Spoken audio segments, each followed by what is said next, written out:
Nathan Hale.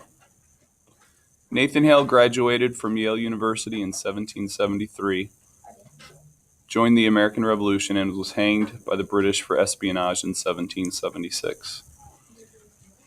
Synopsis. Nathan Hale was born in Coventry, Connecticut on June 6, 1755. After graduating from Yale University, he became a school teacher.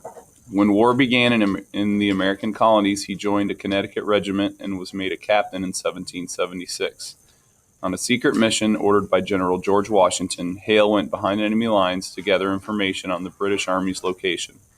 He was captured by the British in New York City and hanged for espionage on September 22, 1776.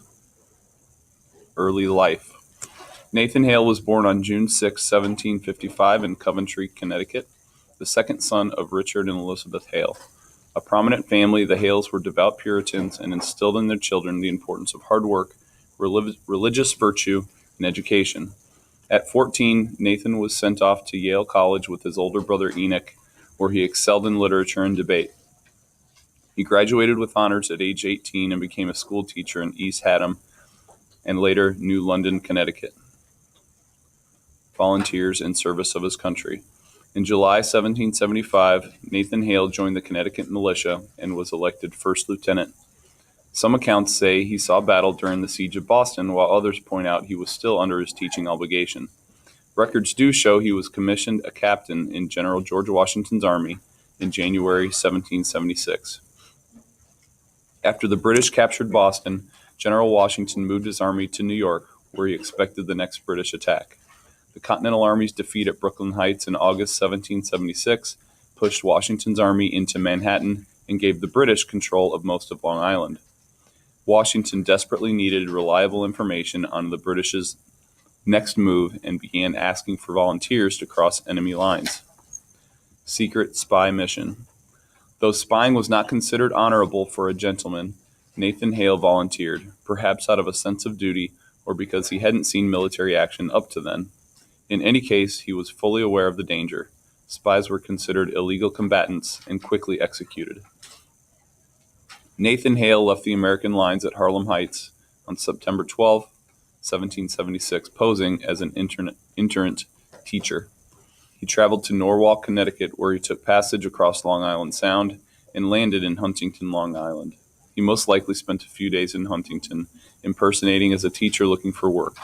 Meanwhile, on September 16, the British Army engaged General Washington's troops at Harlem Heights. It's believed Hale heard of the British attack and, realizing his current mission was superfluous, and made his way to New York City, presumably to gather what information he could about the British Army's next move. Capture and execution. Here's where details of Hale's spying mission slip in and out of legend. Most accounts state he was recognized by his cousin Samuel Hale, a loyalist working for the British, who turned him over to authorities. Another version reports British Major Robert Rogers recognized Hale, despite his disguise, in a New York City tavern. Not divulging his revelation, Rogers struck up a conversation with Hale and gained his trust, telling him he was a Patriot sympathizer. According to this account, Hale told Rogers he was gathering information on the British Army's positions. Rogers invited Hale to dinner at his quarters with several friends. As he dined, Hale was taken into custody. Nathan Hale was sent to British headquarters for questioning by British General William Howe. Maps and drawings of fortifications were found on Hale, further implicating him as a spy.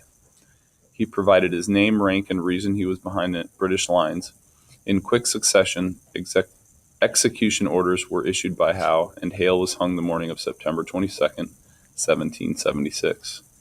By all accounts, Hale met his fate with composure and resolve. As he was the hangman's noose was placed around his neck, he made a sensible and spirited speech in defense of his actions and sense of duty. Legend states he declared, "I only regret that I have but one life to give for my country." There are several accounts by made at that time that reveal he said something impressive, but no official record of this declaration exists. His body was left hanging for several days and was later buried in an unmarked grave. Legacy. It's fair to say Nathan Hale was not a very good spy. It's also fair to note that by all contemporary accounts of his life and death, he was an intelligent and patriotic young man who displayed a strong love for country.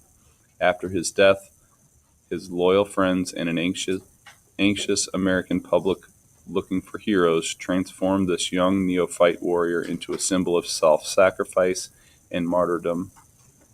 Many statues and memorials were erected honoring his bravery and service to country in the years following his death. In 1985, Nathan Hale was officially designated Connecticut's state hero.